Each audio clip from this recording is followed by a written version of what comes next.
नहमदुहु व नुसल्ली व नुसल्लिम अला रसूलिहिल करीम। अऊज़ु बिल्लाहि मिनश शैतानिर रजीम। बिस्मिल्लाहिर रहमानिर रहीम। क़ालल्लाहु तआला या अय्युहल्लज़ीना आमनू ला तत्तखिज़ुल यहूद वन नसारा औलिया बाज़ुहुम औलियाउ बाज़ व मन यतवल्लहुम मिनकुम फ़इन्नहु मिनहुम इन्नल्लाहा ला यहदिल क़ौमज़ ज़ालिमीन। सदक़ल्लाहुल अज़ीम। आजकल हम देख रहे हैं कि इस्लामी ममालिक की जितनी भी हुक्मरान हैं वो ज़हनी ग़ुलामी में मुब्तला है। किसी ने अपने लिए अमेरिका को आका बनाया है, किसी ने यूरोप को अपने लिए आका बनाया है, किसी ने अपने लिए फ्रांस को आका बनाया है। कुरान करीम में अल्लाह ताला ख़ुद फरमाते हैं, सराहतन ये फरमाते हैं कि या अय्युहल्लज़ीना आमनू, हे ईमान वालों, ला तत्तखिज़ुल यहूद वन नसारा औलिया, तुम यहूद और ईसाइयों को दोस्त ना बनाओ। बाज़ुहुम औलियाउ बाज़, वो आपस में दोस्त हैं। व मन यतवल्लहुम मिनकुम, और जो कोई तुम में से उनको दोस्त बनाएगा, फ़इन्नहु मिनहुम, वो उन्हीं में से होगा। इन्नल्लाहा ला यहदिल क़ौमज़ ज़ालिमीन, बेशक अल्लाह ताला ज़ालिम लोगों को हिदायत नहीं देता। यानी कुरान करीम में सराहतन हमें ये ज़िक्र है कि यहूद और नस्वारा को अपने दोस्त ना बनाओ।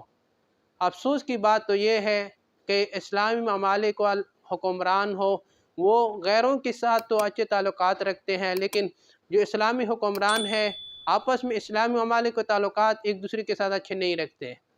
आज अगर हम देखें अफ़गानिस्तान और पाकिस्तान, ये दोनों इस्लामी ममालिक हैं।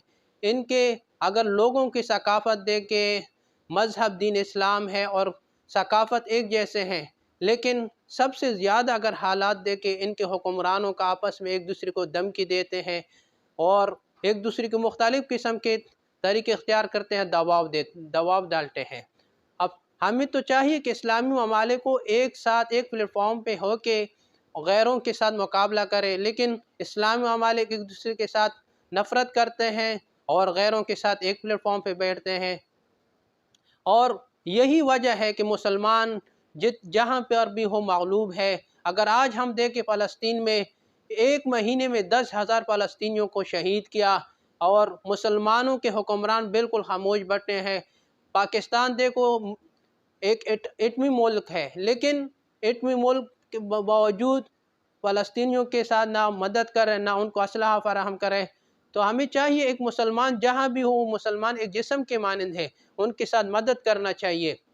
पिछले दिनों अमेरिका का वज़ीर आज़म इसराइल आ गया, वहाँ पे उसने बाकायदा इसराइलियों की मदद की, बाकायदा उनको फ़ौज भेजा, लेकिन उनको बाकायदा हर किस्म की फंडिंग की। दूसरी तरफ अगर इस्लामी ममालिक देखे खामोश बैठे हैं। इसराइल फ़लस्तीन के मुसलमानों पर पानी बंद किया, उन पर खुराक बंद किया है। तो मुसलमानों के हुक्मरानों को चाहिए कि एक प्लेटफॉर्म पे बैठ जाएं और एक साथ हो जाए। आज फ़लस्तीनियों पे जुल्म हो रहा है, कल शायद हम पे हो जाए, क्योंकि इसराइल एक जगह तक महदूद नहीं रहेगा। फ़लस्तीन पे कब्ज़ा करके ये आगे बढ़ेगा। अगर हमने उनको अभी नहीं रोका तो ये बढ़ते जाएंगे, यहाँ तक कि बहुत से इस्लामी ममालिक पर ये लोग हमला कर सकते हैं। तो मुसलमानों के हुक्मरानों को चाहिए कि एक प्लेटफॉर्म पे बैठ जाए।